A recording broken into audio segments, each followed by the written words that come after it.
Oi, Lu! Oi, Gi. Oi, Ringo. Oi, Lu! Tudo bem? Oi, Lindo! Tudo bom?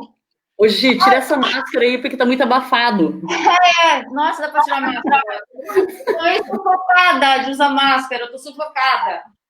Ringo, eu sei que você tá sem o microfone, mas você pode tirar também, tá? Beleza.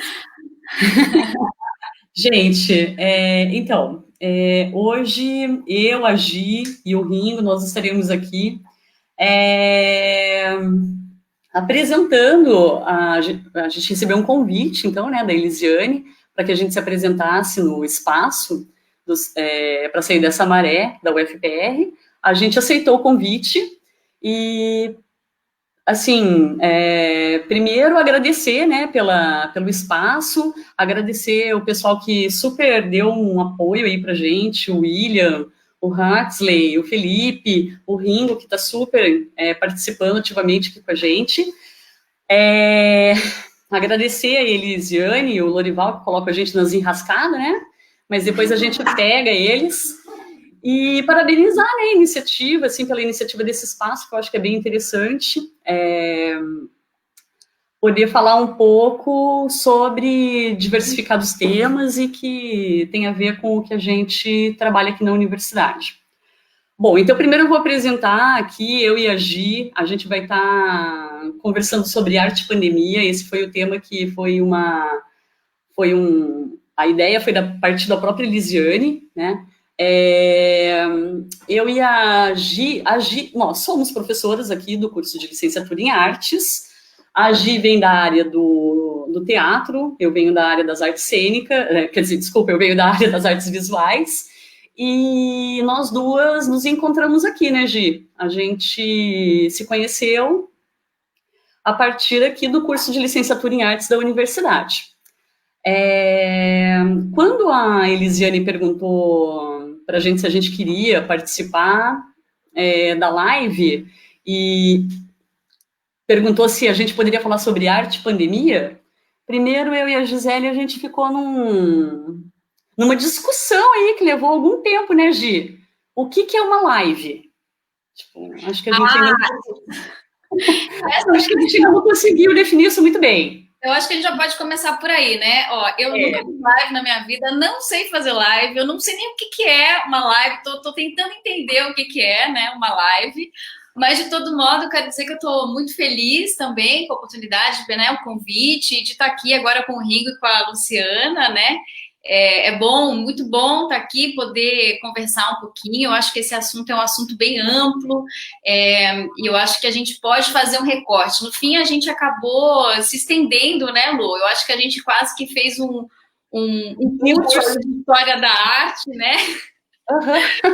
Então, a gente vai tentar fazer aí um resuminho e passar algumas informações que podem ser importantes, né? Bater um papo, hoje é sexta-feira, 5 da tarde, happy hour, final de tarde, então a gente vai aproveitar para trocar uma ideia aqui um pouquinho. E aí, quem tiver pergunta, pode perguntar, pode interagir aí com a gente. A gente vai prestando atenção no que vocês estão comentando ou perguntando e a gente vai tentando também responder dentro daquilo que a gente estiver discutindo. Bom, a princípio, a gente levantou algumas possibilidades, assim, do que poderia... Por onde a gente poderia começar essa discussão? A gente pensou, bom, vamos pegar o tema, né, arte e pandemia, vamos, sei lá, esmiuçar como foram as pandemias pelo ponto de vista da arte, ou como os artistas observam a pandemia, o tema, na verdade, é muito amplo, né? Então, a gente decidiu dar prioridade para personagem, para o artista, né?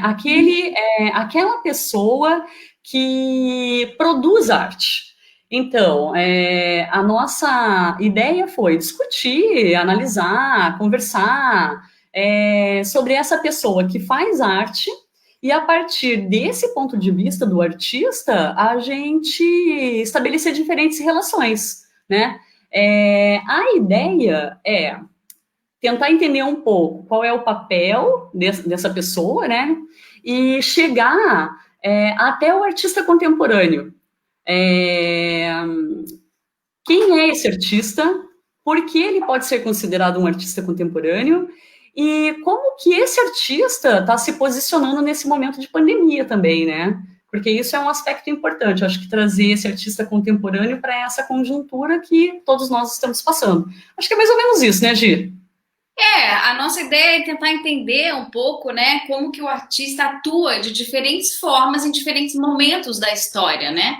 Então, Sim. a gente até fez uma breve retrospectiva aí mais pelas artes visuais, que talvez seja mais fácil, mais didático para a gente tentar ver aí pela pintura, no caso, como que vai se transformando, né? Para a gente entender que artista é esse que produz hoje e que é um artista muito investigador, um artista pesquisador, né? Então, a gente, para chegar nele, e que muitas vezes também é muito polêmica essa figura desse artista hoje, né? Porque não é aquele que está comprometido com o belo, mas está comprometido com o mundo e com as coisas do mundo que estão acontecendo no mundo. Para a gente chegar a entender um pouquinho esse artista de hoje, a gente tentou fazer uma breve retrospectiva, né, e entender um pouco essas transições da história, da sociedade, né, que vão criando esse artista de hoje, né, que é o próprio mundo que cria o artista, né, não só o artista que cria o mundo, ele cria mundos possíveis, né, para entrar com o mundo. Então, como que a gente chega nesse artista? De repente, Lu, você quer começar falando um pouquinho mais dessa perspectiva da pintura? Sim, eu acho que dá para a gente abranger as outras áreas também, mas talvez fique mais fácil a gente falar um pouco mais sobre o ponto de vista do artista visual, porque é mais fácil até mesmo a gente traçar alguns exemplos, né? Aqueles exemplos que a gente trouxe, a gente não tem imagens, então, assim, todos aqueles exemplos que a gente possa colocar aqui para vocês, a gente pegou aqueles os mais conhecidos, né? A gente tentou, pelo menos, pensar naqueles os mais conhecidos, assim, e a gente pode depois também organizar uma lista, né, de figuras, não sei, né, Gi, algo que a gente possa encaminhar para quem estiver participando, quem tiver interesse em olhar essas imagens e entender um pouco melhor a que elas se referem, né? Eu acho que a gente pode ir passando depois, no final, quando acabar, vocês podem perguntando e a gente responde, porque são figuras, imagens que estão disponíveis no Google, então é mais fácil do que a gente interagir com essa tecnologia aqui para apresentar para vocês. Quando a gente for exemplificando, a gente já pode ir dando alguns dados desses artistas, dessas imagens, né, Gi? Acho que fica mais fácil. Fica. Bom, de qualquer forma, eu acho que a gente vai ter que fugir da máxima de que artista é aquele que faz arte. Porque a discussão ela é muito mais complexa e 50 minutos também não vão conseguir, acho que 50, 60 minutos não vão conseguir também organizar toda essa complexidade. E talvez a gente até cometa alguns pecados aí ao tentar ser tão concisos assim no assunto.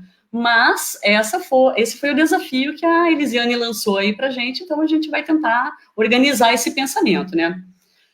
Bom, primeiro eu acho que a gente tem que começar do ponto de partida de que a arte é um trabalho, ele é um ofício, né? E ser artista é exercer esse ofício, é produzir um conhecimento, é ter uma metodologia de trabalho, é entender que essa pessoa, ela está o tempo todo organizando, produzindo, reorganizando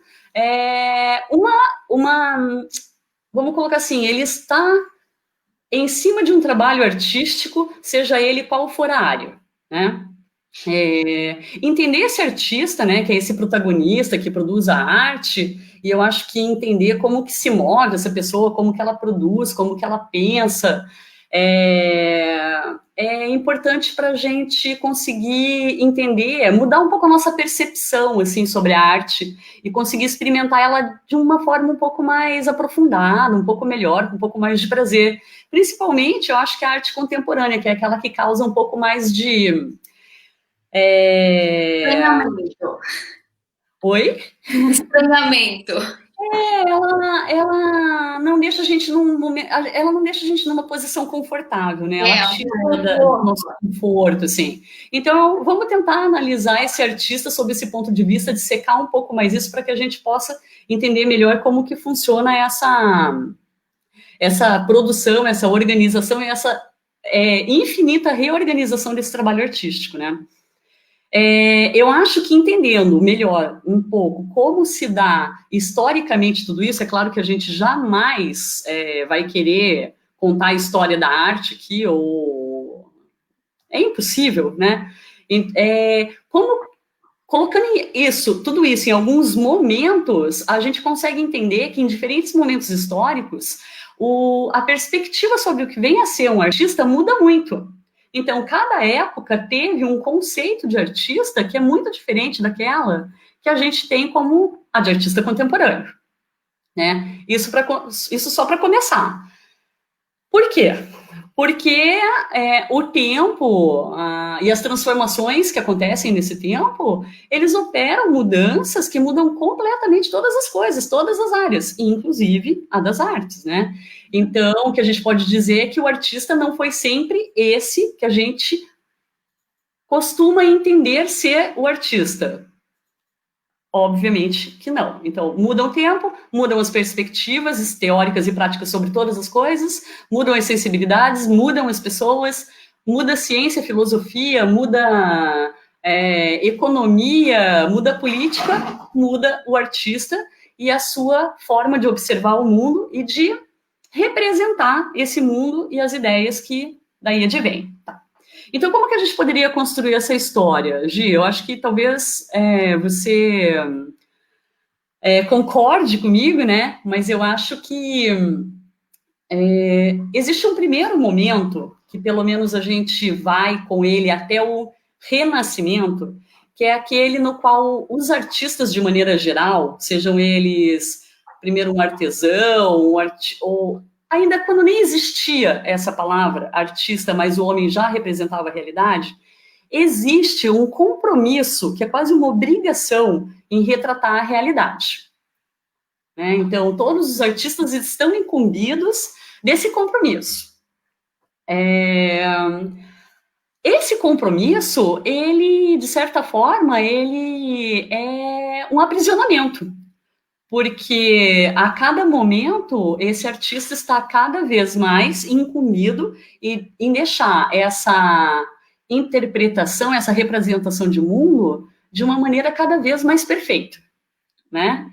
Em alguns momentos da história, acredito que os temas, por serem muito políticos e religiosos, né, ali em civilizações antigas mais complexas, por serem muito, muito enraizados dentro das tradições, eles acabavam impondo essas tendências que são históricas, né? Não há liberdade de escolha. O artista ele não é livre para produzir o que ele quer.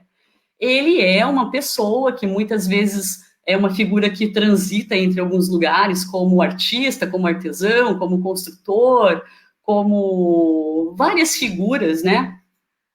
Na qual não existe uma liberdade nem de fazer o que se quer, nem de sair daqueles temas que são os propostos, né? Eu acho que isso vai mudar, assim, de maneira mais radical, se a gente pudesse dar uns saltos muito grandes, assim, na história, com o Renascimento, né? Quando os temas mudam, o homem muda, então a situação que o artista renascentista passa a desfrutar é uma situação que nunca houve antes na história, pelo menos na história ocidental e pelo menos nessa história oficial que a gente costuma estudar, pesquisar na história da arte, né? O artista ele começa a gozar de uma situação, assim, de uma posição bastante interessante de liberdade, na qual ele pode ousar, né? Principalmente nos temas. Então ele sai daqueles aspectos muito religiosos e ele começa a explorar a história e a mitologia ao mesmo tempo. Então a gente tem um artista que começa a ter uma identidade. Então você olha para aquelas obras e você sabe de quem elas são. Até o Renascimento isso é muito difícil de ser... você vê obras durante séculos que são muito parecidas umas com as outras, né, na questão estética, e não tem um nome para aquele artista. No Renascimento, esse artista começa a ter um nome. Então, se a gente fosse dar exemplos, assim, daqueles que são os mais conhecidos, seria, então vamos pegar Rafael, Michelangelo, vamos pegar Leonardo da Vinci, né? Mas, ainda assim, esse artista estava preso a algumas coisas, né? Ele estava preso a materiais que ele tinha, né? E ele estava preso a esquemas de composições que eram muito fixas. E ainda inspiradas em ideais clássicos, aí no caso do Renascimento. Inspirados nos ideais clássicos grego-romanos. Então, assim, a simetria, o equilíbrio dentro de uma imagem, ela tinha que ser absoluta. E quanto melhor fosse todas esses princípios que ele conseguisse colocar dentro de uma obra de arte, a gente está falando aqui de uma obra de arte visual, mais sublime, né? Mais obra-prima era considerada essa obra de arte. Bom, é engraçado porque tudo isso a gente está falando em 1500, mas esse conceito de arte como uma arte perfeita produzida no Renascimento, ela está com a gente até hoje. Então, eu acho que aí que é um ponto importante, assim, que muitas vezes a gente pensa na figura do artista, pensa em arte, mas a gente ainda tem esses referenciais, né? Esses referenciais mais tradicionais, mais clássicos, né? Daqueles exemplos que a gente ouviu uma vez e que a gente, eu acho que é isso mesmo, é a Mona Lisa, né? Isso é arte, né? É alguém que vem e traz um trabalho que é perfeito, né? Que é o trabalho belo, que tem um ideal clássico ali ainda. Embora muitas transformações já ocorreram, muitas coisas aconteceram, todas as vanguardas vieram quebrando esses paradigmas e padrões todos, e ainda assim, muitas vezes, quando a gente vai falar de arte do artista, é esse o padrão que a gente tem, é essa figura que a gente imagina, né? Do cara que está produzindo e que ele produz aquilo que é belo, que é bonito, que é agradável, né? Que é harmônico. Exatamente. Né? E para mostrar o quanto nós somos conservadores em artes, a nossa sociedade é conservadora. Ela não aceita com facilidade nem mesmo imagens que são produzidas contemporaneamente. Ela ainda está presa, né? Então, a esses estereótipos, né? A esse modelo, a esse paradigma que é renascentista. É muito tempo, né? Então, esse padrão, ele interfere na nossa concepção e na maneira como a gente frui a arte, até hoje. Isso é algo que as pessoas deveriam realmente conseguir elaborar melhor, porque eu tenho certeza que muita gente que talvez esteja ouvindo aí a gente, se é que tem muita gente ouvindo a gente, né? Elas deveriam repensar, porque se esse ainda é o padrão para ela do que deva ser a arte, ela tem que entender que ela ainda está aprisionada num conceito de arte, do que deve ser arte, renascentista. Né? E tudo mudou muito nesses séculos. Sim. Então, durante ainda algum tempo depois do Renascimento, então se a gente for pensar assim a passos largos, né, o artista ficou muito submisso a esse padrão renascentista. Todos os artistas ficaram submissos aos padrões que foram impostos no Renascimento, né? Aquelas pessoas que estiverem ouvindo e que tiverem acesso assim a poder ver imagens junto com a gente aqui agora, pega uma imagem do Rafael, pega a Escola de Atenas do Rafael, você fica muito impressionado. Ali tem muita... porque fora todas aquele ideal greco-romano, o homem do Renascimento, ele estava de posse de coisas muito importantes, como a matemática, por exemplo. O conhecimento matemático trouxe para esse artista algo que deixa todo mundo boquiaberto até hoje, que é a perspectiva. Quando você vê uma imagem com perspectiva e que tudo está perfeitamente colocado naquele espaço, você pensa assim, nossa, isso sim é arte. Não, esse cara aí é o bom mesmo, esse cara é artista. Né? Porque ele sabe representar a realidade dentro de todas as suas... É quase uma cópia, né, Gi? É quase uma, uma fotografia, né? É uma Exato. fotografia da realidade. Eu acho que é legal, depois desse período, dessa fase, a gente perceber que ali tem uma grande questão que é o ilusionismo também, né? É o que ele imagina também daquilo como um ideal, né? A questão do ideal da imagem, da beleza e tudo mais. Mais para frente um pouquinho, né? Se a gente já começar a dar grandes saltos, a gente vai ter ali o realismo e o romantismo, né, Lu? Que aí já é uma continuam a utilizar parte dessas ideias ainda renascentistas, dessa forma de trabalhar em cima de um quadro, por exemplo, de uma pintura, com essa mesma, muitas vezes com muitas dessas regras ainda. Mas eles já estão partindo de um posicionamento diferente, porque se a gente traz, então, para a pauta essa questão, a gente tem ali no romantismo, que já estamos lá no século XVIII, entre 1700 e 1800, a gente começa a ter um artista muito mais livre, né?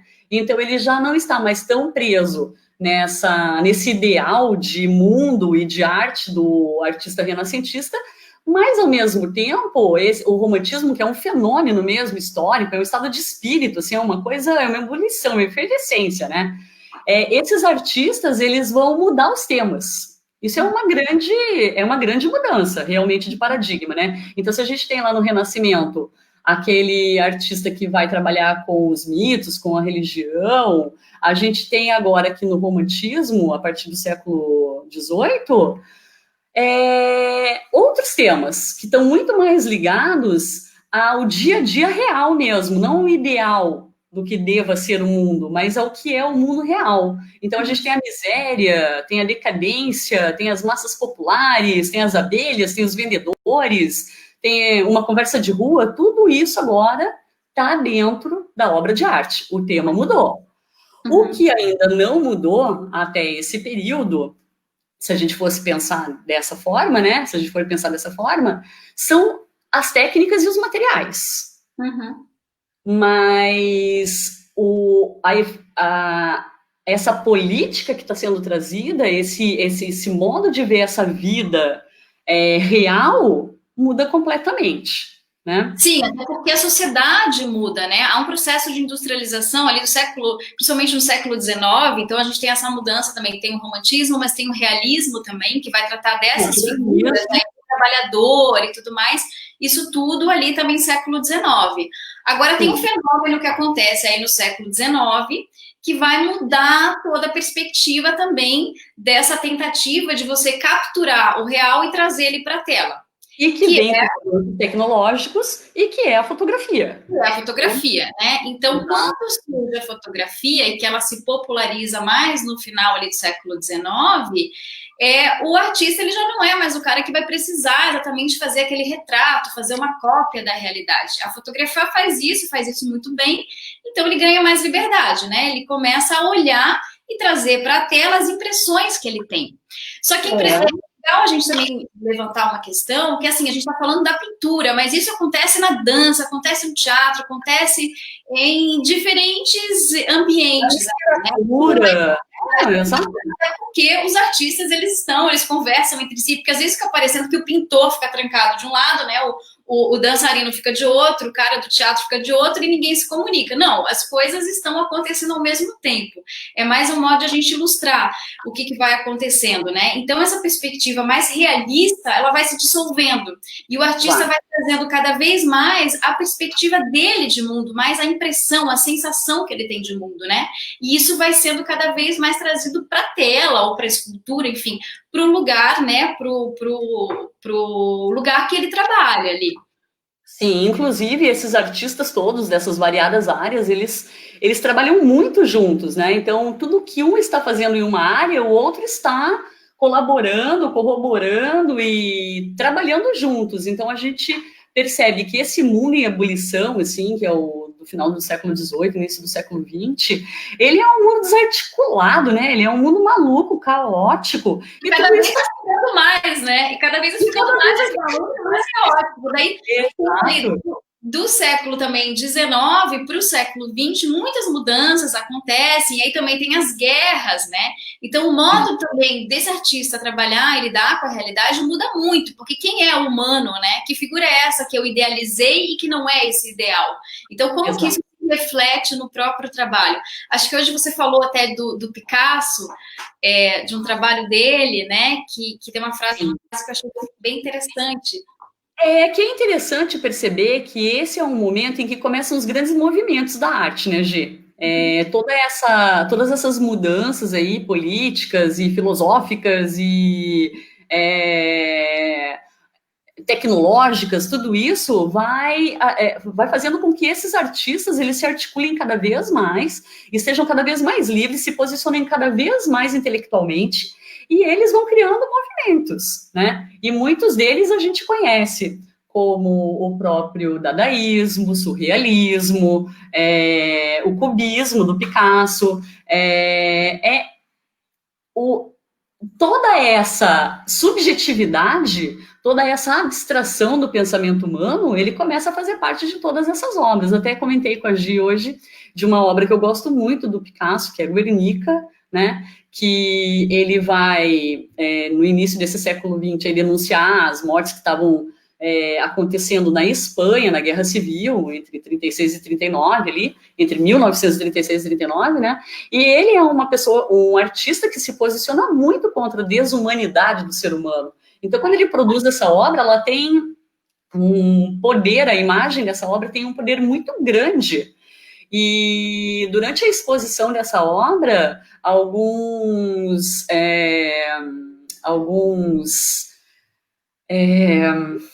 os braços armados a SS, né, o braço armado do nazismo, pergunta para ele: foi você que fez isso? Porque a Guernica é um retrato da miséria humana mesmo, né, daquela guerra, os destroços, as pessoas destruídas, chorando e tudo mais. Daí a resposta dele é assim: não, foram vocês. Né? Então, assim, é o que esse artista vê, é o que ele pensa, são os sentimentos que ele traz, estão todos ali, é uma amálgama ali dentro daquela obra. Mas eu acho que ainda aí, né, Gi, tem essa ligação muito intrínseca desses artistas com os meios que eles têm acesso. Né? Então, mesmo quando a gente fala em movimentos muito mais elaborados da arte moderna, porque agora a gente já está, então, nesse momento, quando a gente fala de Picasso, século XX e tudo mais, a gente está falando de arte moderna, né? Então, quando a gente fala sobre tudo isso, a gente ainda pensa, por exemplo, se a gente está pensando num pintor, a gente está pensando ainda em telas, em tintas, em pincéis e nos suportes, aqueles que talvez sejam os mais convencionais. Mas daí surgem outros artistas, dentro de outros movimentos, que vão rever toda essa técnica, todos esses suportes, e a arte dá um novo salto. E eu acho, né, Gi, que talvez você também, assim como acho que todo mundo que estuda muito arte, gosta muito, acho que a superação do suporte se dá, talvez, com uma figura que é o Duchamp. Eu acho que ele é uma das figuras, né? Ele está aí nesse contexto do dadaísmo, principalmente, né? E nesses cabarés dadaístas, né, que rolavam. Então, eu acho que ali tinha muita experiência, muita gente bacana criando, experimentando modos de se relacionar com a produção de arte, né?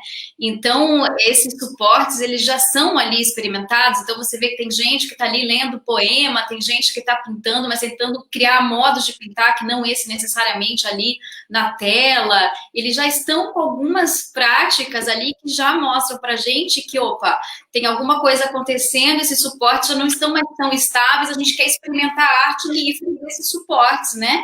Desses padrões que foram estabelecidos.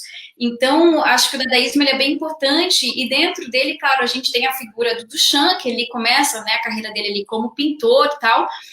Há também um deslocamento importante aí do eixo de produção, né, de arte da Europa para os Estados Unidos, né, nesse XX, início do século XX, pós a Segunda Guerra Mundial, até um pouco antes, tem um deslocamento aí dessa produção. O Duchamp vai também para os Estados Unidos, né? Ele é um francês e é um cara que ele trabalha como curador, ele é pintor, ele experimenta muita coisa, ele se veste de mulher e aí tem o Man Ray, que é um fotógrafo que tira fotos dele vestido de mulher, o que já tem uma coisa aí de performance.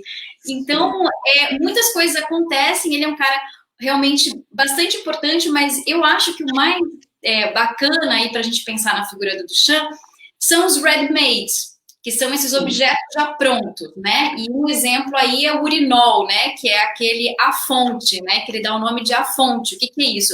É um urinol, todo mundo conhece, que tem aí no banheiro dos homens, e esse urinol é um objeto que ele leva para um espaço expositivo, com o nome de fonte, a fonte, né? É de 1917. Tem aí uma questão, tem algumas pesquisas mais atuais falando que talvez não tenha sido dele, talvez tenha sido de uma mulher, que é a Elsa von Freytag, que também era uma pessoa super importante aí nesse contexto do dadaísmo e tudo. Mas, enfim, então esses ready-mades do Duchamp, que não tem só esse, tem a roda de bicicleta também, eles provocam um grande estranhamento aí no meio das artes, né? Afinal de contas, o que é isso, gente? Então, revistas começam, né, vários críticos começam a escrever sobre isso, então, uma nova possibilidade de se pensar a arte surge aí, é inaugurada, né? Peraí, então uma coisa que já está pronta, que ele comprou numa loja de material de construção, enfim, e levou para um museu. Isso é arte? Isso pode ser arte? Então, ele provoca o espectador, né? Ele provoca todo o meio. E ele, com isso, ele faz com que o espectador também saia dessa posição mais retiniana, né? De ir e ficar só no visual, de olhar. Ele começa a pensar, mas isso é arte? Isso pode ser arte? Né? É uma posição meio de estranhamento, né? Afinal de contas, o que é arte? Então, eu acho que aí é interessante, porque é um momento importante de ruptura. Até então, a gente vem fazendo e confirma o tempo todo. Sim, é arte, eu sei que isso é arte. É arte, eu sei que isso é arte. Não, tá tudo bem, a gente entende que isso é arte. Chega num ponto que, opa, peraí, e agora? Isso é arte? Uma coisa que eu não fiz, né? Eu não coloquei minhas mãos ali para fazer.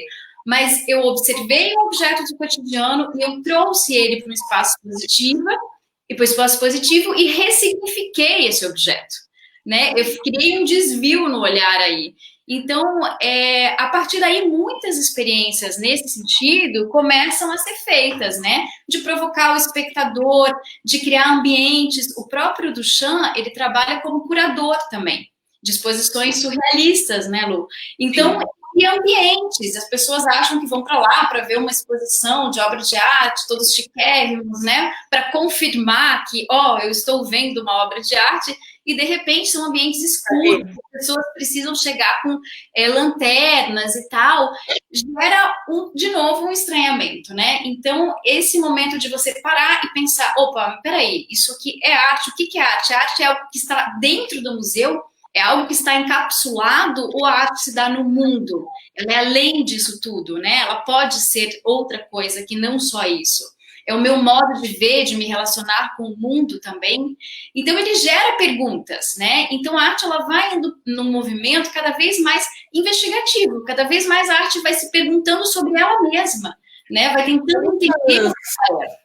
E essas coisas vão recebendo nomes também, né? Vão sendo conceituadas. Por exemplo, quando o Duchamp fez todas essas coisas, né? Não só ele, mas outros também, que nós estamos falando dele nesse momento, né? Mas a gente não tinha ainda conceitos do que é ser um performer, do que é uma performance, do que é uma instalação, do que são os objetos, né, de uso cotidiano que podem ser utilizados numa obra de arte. Isso vai sendo criado junto com esses artistas, porque eles estão criando isso. Então é necessário começar a dar nome para essas coisas também, né? Então eu acho que isso, né, essa questão do espectador primeiro, né, de alguma forma se emancipar, né, ele tá ali, ele tá questionando, ele tá criticando, ele está mais ativo nesse processo, né, nessa relação com o trabalho. Eu acho que essa é uma das principais questões aí nessa transição da arte moderna para a arte contemporânea. Então, até para a gente situar, porque às vezes a gente pensa assim, moderno é algo que é, né, mais atual, mas não, dentro da história da arte, a arte moderna ela é anterior à arte que a gente gente está vivendo agora, que seria essa arte contemporânea do nosso tempo, né? Então, nesse contexto de transição da arte moderna para a arte contemporânea, eu acho que essa posição do espectador, né, quando o espectador começa a participar mais, e aí tem várias outras experiências, né, que vão fazer com que o espectador seja a própria obra, né? Se ele não se mexe, se ele não se relaciona, se ele não interage, a obra não acontece. Então, outra questão é a questão do corpo também. O corpo vai ficando cada vez mais presente nos trabalhos, no próprio Duchamp. Quando ele se veste mulher, né, o Man Ray faz a fotografia dele, ele já tem uma coisa do artista, que era o artista que estava escondido atrás da tela, como o artista que está ali diante, né? Ele se coloca, né? Eu estou aqui, sou eu, o meu corpo comunicando com o seu corpo. Que isso é muito, né, mais da dança, do teatro, mas que as artes visuais vão trabalhar nessa perspectiva e vão trazer aí a performance, que depois todo mundo trabalha com performance também e tal. A instalação, que é a ideia de um objeto e não de uma escultura, né, ou de uma ambientação, de um espaço. Então, vários, como você falou, vários conceitos vão surgindo aí, né, novos para a arte. Então, a gente já não tem mais só a pintura, a escultura, a dança, né? A gente tem a performance, a gente tem a instalação, e também tem um fenômeno bem importante, que eu vou falar daqui a pouquinho também, e que aí tem a ver com o que a gente está vivendo hoje, que é a questão da arte e tecnologia, né? Que isso vai acontecer principalmente depois da década de 60 ali para frente. Mas nesse período um pouquinho anterior, eu acho que é legal também a gente lembrar de duas figuras muito importantes que são artistas brasileiros, que é o Hélio Oiticica e a Lígia Clark. Né? O Hélio Oiticica tem um trabalho... ele também começa como pintor, a Lígia Clark também como pintora, mas depois eles vão trabalhar numa outra perspectiva.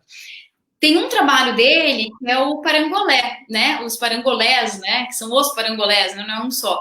Que são umas capas coloridas, né? Que o público é convidado a vestir e a dançar e a interagir com esse objeto, enfim. E o que acontece? Ele surge, esse trabalho, né, de uma experiência que ele teve, de uma vivência na comunidade da Mangueira, no Rio de Janeiro, né? Então, tem uma relação com a música também, dança, corpo, e ele diz que os parangolés, para ele, é a experiência máxima da pintura, porque é cor, forma e movimento, mas no corpo, né? E no corpo do espectador. A Lígia Clark também tem vários experimentos, ela vem da pintura, ela vem do bidimensional, vai para o tridimensional e vai cada vez mais para o corpo do espectador também. E ela tem lá um trabalho, por exemplo, que é bem conhecido, que são os bichos, que são essas estruturas de alumínio, né, com dobradiças, e aí o público é convidado a mexer, a articular, né? É uma obra viva, né? Ela está aqui no momento em que eu estou me relacionando com ela. Não é algo que está estático e fechado, né? Então, quando a gente até vai numa exposição e vê um bicho da Lígia Clark que a gente não pode mexer, a gente já se questiona, né? Mas o trabalho foi feito para mexer, né? Não para ficar lá trancadinho, fechado e tal. Mas é que nesse sentido também eu acho que é interessante, né, Gi, que são várias questões que vão se modificando, inclusive a do próprio espaço expositivo, né, que eu acho que é importante também colocar. O museu deixa de ser aquele museu tradicional, né, que só apresenta as obras, e passa a ser ele sofre uma transformação, né? Ele sofre uma transformação no qual ele não guarda mais só as coisas e as apresenta, mas ele é dentro desse mundo de quase que um espetáculo também, de diversão, de lugar do novo, né? Que é um espaço mais, me parece mais de interação, muitas vezes, né? Isso. Tem essa interação entre as pessoas e tudo mais. E também tem até uma exposição do Hélio Oiticica que fala, né, que o museu é o mundo, porque ele se abre, né? Você começa a pensar a arte para além dessa estrutura, né, de um museu ou de uma instituição, né? Então, o que acontece na pintura, quando a gente fala aqui, por exemplo, o Hélio e a Lígia, eles rompem esses limites da moldura e vão experimentar o trabalho no corpo, isso também acontece no teatro, né? Muitas experiências teatrais não acontecem necessariamente dentro do espaço limitado de um palco ou de um teatro, elas acontecem no mundo, elas acontecem fora, acontecem com a dança. E é legal hoje perceber como que estão acontecendo essas interações e essas relações hoje, né? Então, assim, na década de 60 e 70, então tem a questão da tecnologia, que é muito importante, né? Que muitos trabalhos, como videoarte também, se transforma num lugar, né? Numa linguagem, num suporte. Então, essa flexibilização e essa liberdade do artista de transitar e experimentar diferentes suportes, ela é fundamental para a gente pensar nessa arte que ela é produzida hoje. E tudo isso veio nesse fluxo, né, já de contestação da própria arte moderna, que já era uma arte que, para o tempo dela, já estava rompendo muitos padrões, né? Ela não estava mais seguindo regras de representação. Rompeu-se o espaço de representação, a obra veio para o mundo, né? E hoje nós estamos aí lidando com uma produção que é plural, que as pessoas utilizam vídeo, utilizam inúmeros recursos, né? Tem, sei lá, um artista visual, de repente, está trabalhando mais com o corpo dele, não está trabalhando com tela e nem com os materiais digamos, mais tradicionais daquela linguagem, né? Então, esse trânsito entre áreas do conhecimento, ele é muito comum hoje, né? Então, a gente ele começa a ser cada vez mais normal. Né?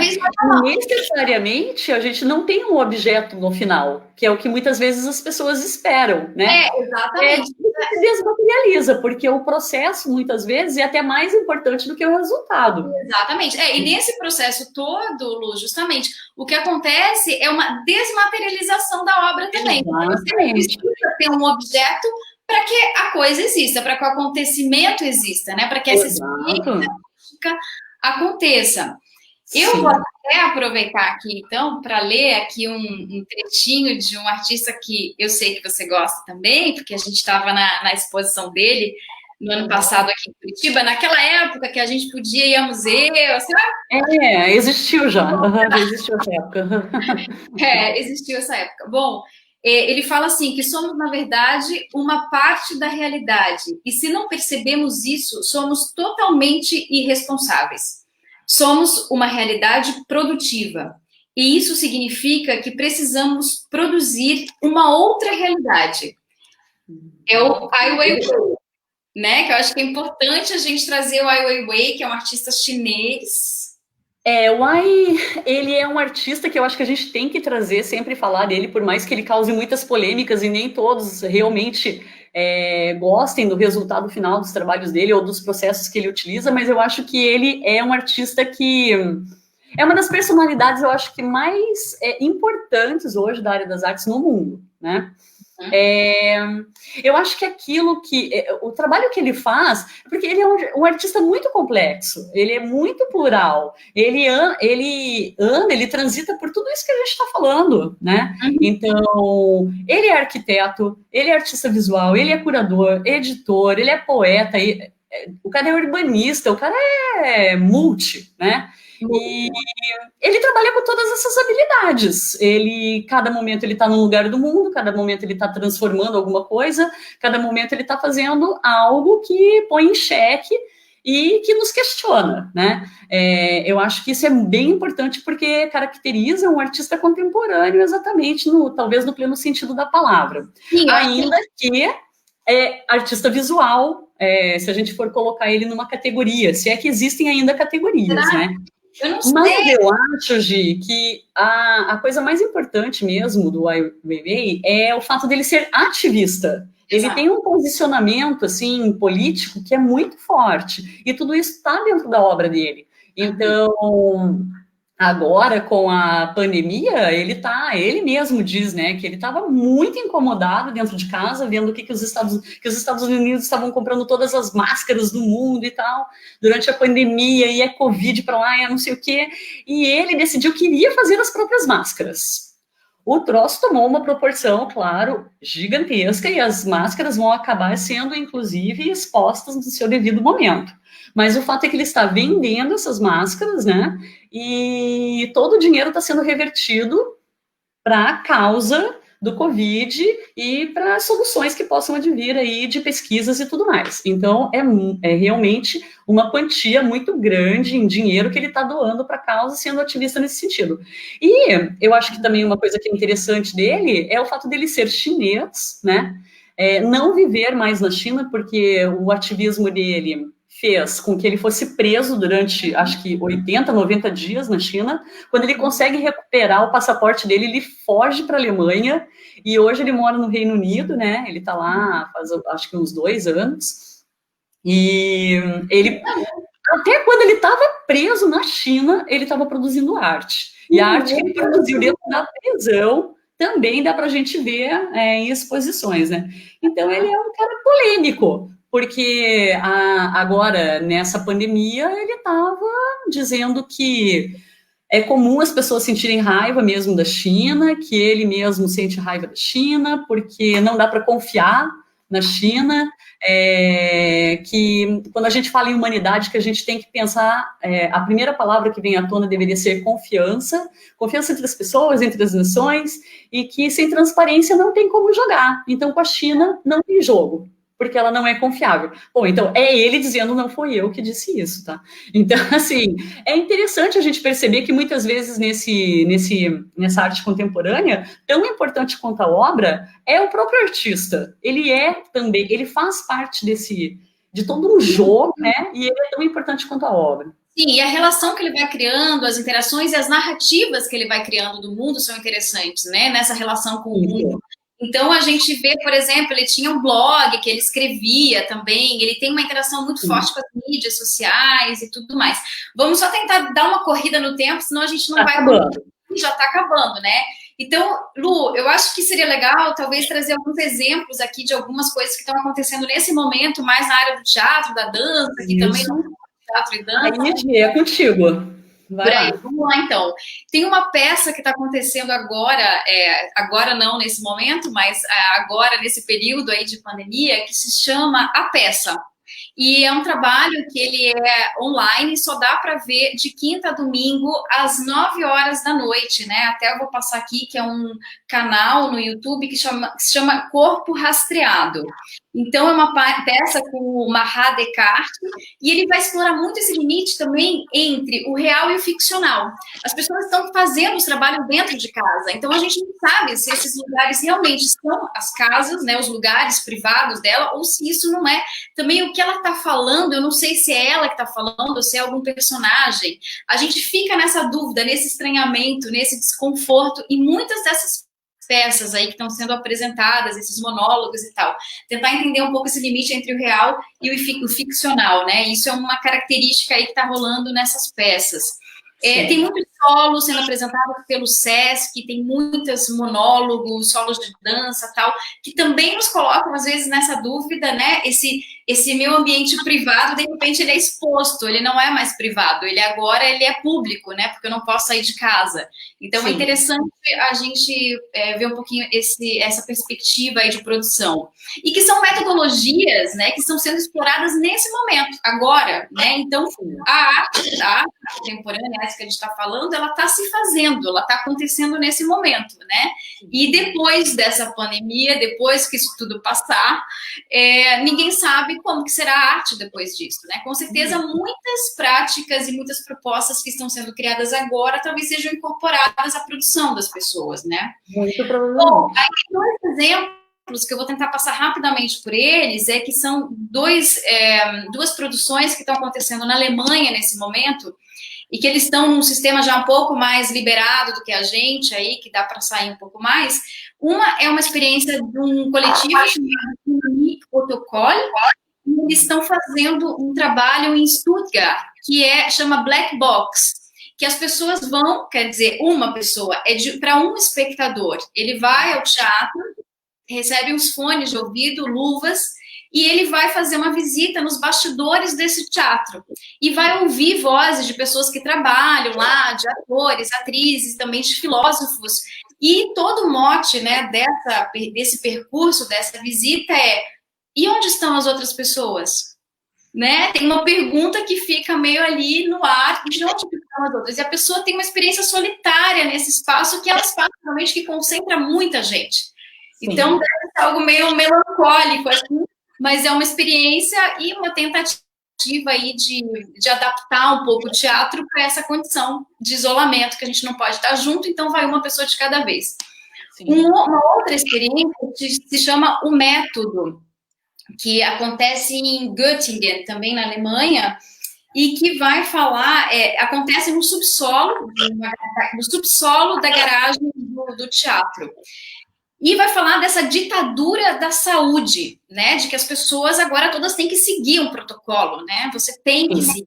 Então, até que ponto também... E a sua liberdade, né? Será que eu não tenho mais liberdade? Agora eu tenho que fazer tudo que é dito pelo coletivo, né? Então, tem até uma frasezinha aqui que eu peguei que fala assim, né? Que quem fuma, come de maneira errada ou ama de maneira inadequada, que geralmente assume riscos de vida, que aceita doenças e morte como parte da vida, pessoalmente perseguido, acusado e condenado. Pena máxima, congelamento por tempo indefinido. Então, assim, né, o que é tudo isso? Que ditadura é essa que a gente vive e como é que isso acontece? As pessoas entram no subsolo, nos seus carros, mais ou menos 12 carros por cada vez, que pode, né, para que aconteça a peça, no máximo 12 carros, fica fechado no seu carro e você ouve o som pelo rádio. Ele é, né, transmitido para dentro do seu carro, esse som da peça. E os atores interagem por fora, e você vai passando de um lugar por outro, e cenas acontecem, os atores interagem com você, mas sempre com as janelas fechadas. Então você está protegido, você está muito perto, no espaço muito próximo dos atores, ouvindo o que está acontecendo lá de fora, um ambiente íntimo, mas ao mesmo tempo você está isolado. Você não pode ter, né? Você não pode sair do seu carro. Então, é um método. Mas é interessante isso, né? Porque quanto mais cerceado a gente tá, quanto mais a realidade sufoca a gente, mais a arte se mostra, né? Exato. Mais o artista se sente pressionado, acho que interiormente também, a propor. Eu acho que dá até para fazer paralelos, né, Gi? Entre a arte e a ciência, em vários aspectos, mas eu acho que hoje mais do que nunca, né? Sim. Não, e é engraçado, né, que há pouco tempo atrás a gente viveu uma situação, a gente vem vivendo situações bem absurdas e bem caóticas, né, mas uma situação interessante é essa tentativa de deslegitimar a ciência, né, e a arte também. Sim. E de repente estamos aí, né, nas mãos da ciência. E quem é que vive sem arte, né? Nesse momento agora, por exemplo, de pandemia? Quem é que consegue viver sem ler um livro, sem ouvir uma música, sem assistir uma série, que tem vários profissionais aí, artistas envolvidos, né? Então, é interessante... o mundo de diferentes maneiras, né? Tipo, você poder se ver, ver todas as coisas de diferentes ângulos. Eu acho que essa é a grande, né... a grande experiência que a arte proporciona, né? A gente está sempre se perguntando, se olhando, e observando as coisas e verificando o que é real, o que não é, o que é subjetivo, o que não é, o que sou eu, o que são os outros, o tempo todo. Eu acho que tem aqui essa provocação que você colocou, né, em relação ao artista e o cientista, que eu acho que é interessante para a gente... Eu não sei se tem pergunta, eu não sei ver, eu não sei. Se você souber, até para a gente responder, se precisar... Mas, de todo modo, eu acho que tem um autor aqui que é muito bacana, que é o Jorge Albuquerque Vieira, e ele fez uma palestra em 2019 aqui no The Arts, em Curitiba, né? E tem a transcrição dessa palestra dele, e tem um trechinho aqui que eu acho interessante, que ele fala assim: eu tenho algumas proposições a fazer, e a primeira delas, eu acho que todo mundo aqui concorda. A arte é um tipo de conhecimento. Sim. Esse é um ponto importante. Às vezes as pessoas olham a arte como se fosse algo meio estranho ou distante, mas que a princípio seria uma espécie de luxo intelectual. Eu não concordo com isso.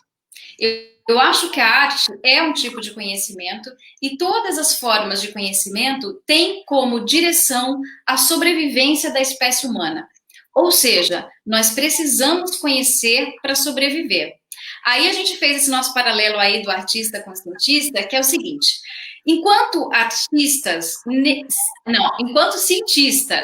nesse momento, nesse exato momento, 17h55, Sexta-feira, dia 24 de julho de 2020, estão agora nos meus laboratórios enlouquecidos, buscando soluções para a pandemia, produzindo meios para combater, né, o vírus, enquanto estão lidando com uma questão objetiva.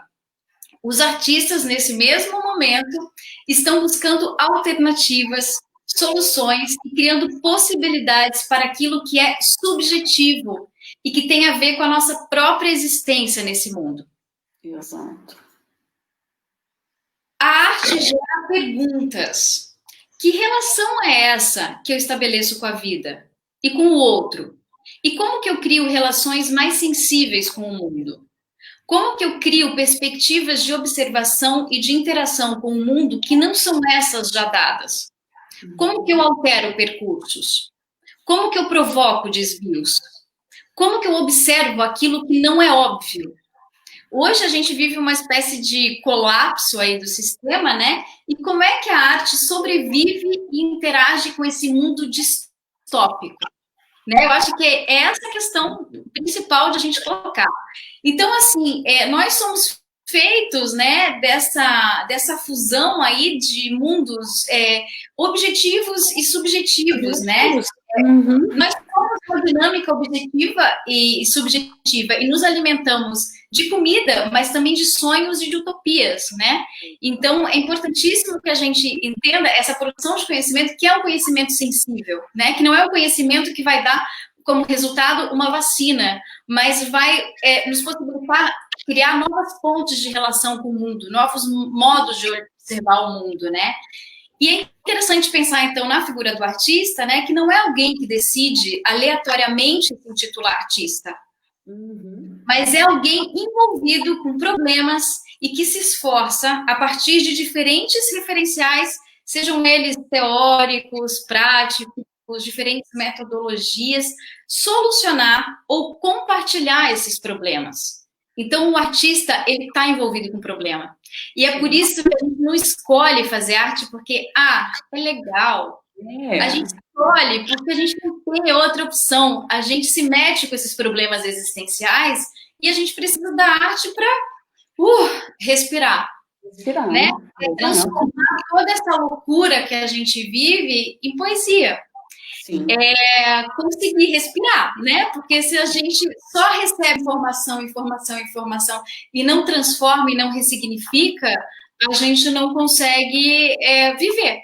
Então, a arte é esse lugar aí, e espero que com essa retrospectiva aí meio maluca e meio rápida demais, a gente consiga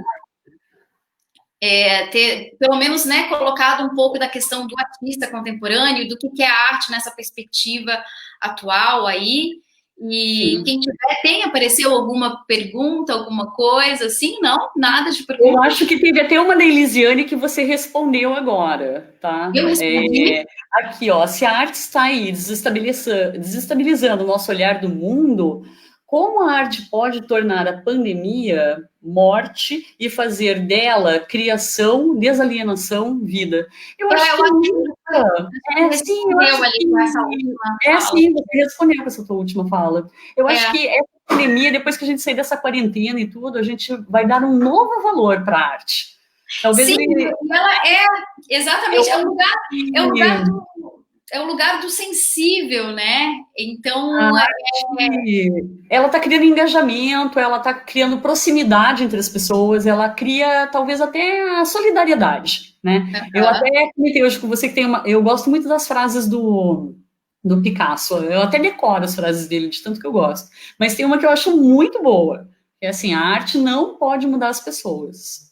Quer dizer, a arte não pode mudar o mundo, mas ela pode mudar as pessoas, e as pessoas podem mudar o mundo. Exatamente. Que é por aí, né? Não tem. Eu acho que tem mais algum comentário aqui, mas eu não estou conseguindo ler inteiro, mas alguma coisa como de ampliar a experiência, a questão da alquimia, desfocar o imediato da experiência. Tenho pensado que a vacina da arte estaria justamente na alquimia da forma para ampliar os horizontes da experiência, desfocar o imediato da experiência e visualizar sua superação. Uhum. Eu acho que é justamente esses novos mundos que a arte é capaz de criar e que a gente, entendendo o que é essa arte, quem é essa pessoa que cria, né, que faz com que a Uhum. gente viva melhor essas experiências e que façam elas realmente se tornarem parte do nosso dia a dia, do nosso respiro do dia a dia, né? É aquilo, a gente fala, né? A gente que produz, que trabalha com arte, acho que a gente entende que a arte salva, né? Talvez quem não faz não entenda essa dimensão, né? Mas eu acho que entende de uma forma inconsciente, porque também não vive sem arte, né? Às vezes acha que vive, mas não vive, né? Então a arte, ela é essa pulsão, ela é a Sim. nossa potência de vida, né? Porque ela nos possibilita ressignificar o mundo, né? É o modo como eu absorvo esse mundo e como é que eu trago ele, né, de uma outra forma, com a minha narrativa, com a minha sensação e com a minha sensibilidade. Então, eu acho que é fundamental que isso esteja também na educação desde sempre, né, com um olhar mais arejado, não esse olhar de que pensar as coisas, né, de uma Em forma muito caixinhas, caixinhas, mas quadradinhos. nessa experiência estética, na possibilidade de criar relações com o mundo e relações mais sensíveis que a gente está precisando muito, né, de relações mais sensíveis com o mundo, porque as nossas relações estão um pouco conturbadas, digamos assim. É. Eu queria também aproveitar aqui esse espaço para falar aqui para as pessoas que gostam de arte, educação e tudo mais, que a gente está com um espaço bem bacana do programa Núcleo de Arte e Educação, do curso de licenciatura em artes aqui da UFPR. Nós temos o Instagram, temos um site que está bem lindo, e eu acho que, de repente, os bolsistas, a Bia e o Igor, que devem estar por aí, de repente eles colocam aí o link para vocês, mas que vocês podem seguir a gente lá no Instagram. A gente está sempre com filmes, sugestões de filmes, de material de apoio educativo, com palestras sobre arte, sobre educação. Então, quem quiser acompanhar, dar uma olhada, aproveita. E agora a gente está com inscrições abertas também para uma mostra de arte, que é a Mostra Intervalo, uma mostra online que vai acontecer esse ano. É a terceira edição da mostra, mas esse ano ela vai ser online. Então, quem tiver trabalho, por favor, mande para a gente, que a gente vai publicar esses trabalhos nas nossas páginas também. Depois vamos promover lives. E estamos agitando aí para a gente poder se encontrar de algum modo, né, nesse mundo virtual. De repente, nós ficamos bidimensionais. E eu sou agora na tela. Isso. Então é isso, né, Agi? Eu acho que a gente conseguiu vencer, né, aquilo que a gente tinha pensado em trazer. Quer colocar mais alguma coa? Não, eu acho que eu não consegui realmente acompanhar muito. Eu peço desculpas. Aqui talvez mais alguns comentários, mas eu não consegui acompanhar todos. Enfim, é a primeira live e a gente está ainda tentando se achar aqui nesse espaço. Eu acho que agora a gente tem um pouquinho mais de experiência sobre o que seja uma live, gente. Ai, meu Deus. É uma experiência estranha, porque a gente está se preparando para falar com mais pessoas, mas na verdade a gente não está vendo ninguém. Não, a gente está falando sozinha, na verdade, né? A gente fica falando para nós mesmos, a gente fica vendo e falando, né? Parece que a gente está ensaiando para alguma coisa. É estranho.